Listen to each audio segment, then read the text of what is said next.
चलिए हम लोग एक बार फ्लिपकार्ट के ऑफिशियल वेबसाइट देखते हैं। ये वेबसाइट बहुत ही अच्छा दिख रहा है क्योंकि इसमें टेक्स्ट के साथ इमेजेस है।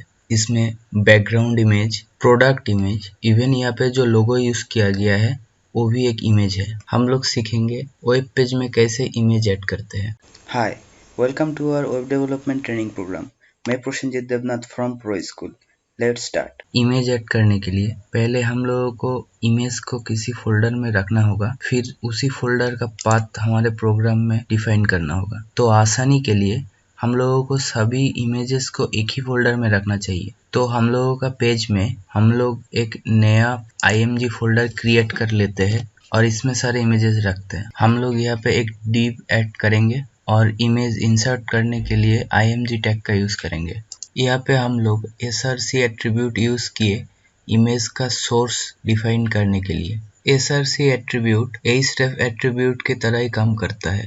src एट्रीब्यूट किसी इमेज के लिए और href एट्रीब्यूट किसी लिंक के लिए यूज होता है। हम लोग किसी भी इमेज का लिंक सोर्स के वैल्यू में यूज कर सकते हैं। हम लोगों को किसी भी इमेज का लिंक जानने के लिए इमेज के ऊपर जाके राइट क्लिक करके go to open image in new tab, तो ऐसा इमेज आ जाएगा विद द लिंक। अगर हम लोग इसी इमेज को हमारे वेबसाइट में यूज करना चाहते हैं तो सिंपली इस इमेज का लिंक को हम लोगों को सोर्स के वैल्यू में पुट कर देना है। हमारे केस में इमेज img फोल्डर में है, इसलिए हम लोगों का src का वैल्यू है img/पिक्चर का name. Alt attribute is for alternative text. अगर ब्राउजर इमेज को लोड नहीं कर पाए तो इमेज के जगह ये अल्टरनेटिव टेक्स्ट शो होता है। Now see the output. हम लोग यहाँ पे विड्थ एंड हाइट भी ऐड कर देते हैं। Now see the output.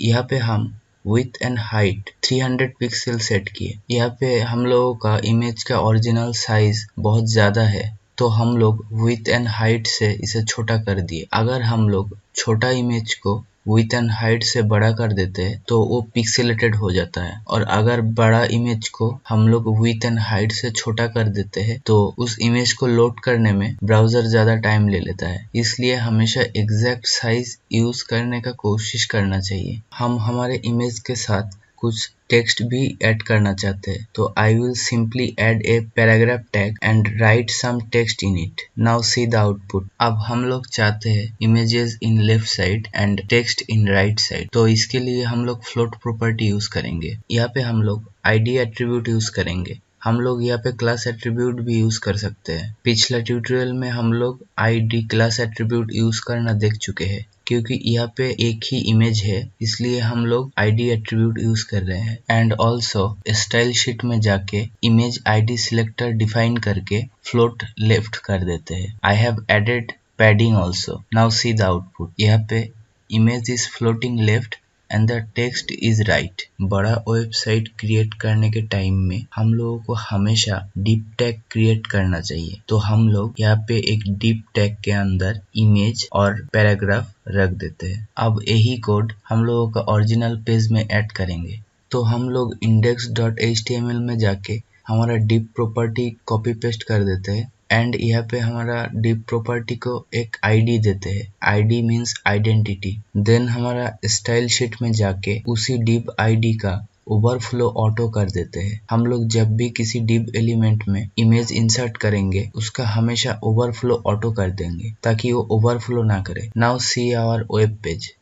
This is our desired output. Next lesson में हम लोग बैकग्राउंड इमेज ऐड करना सीखेंगे।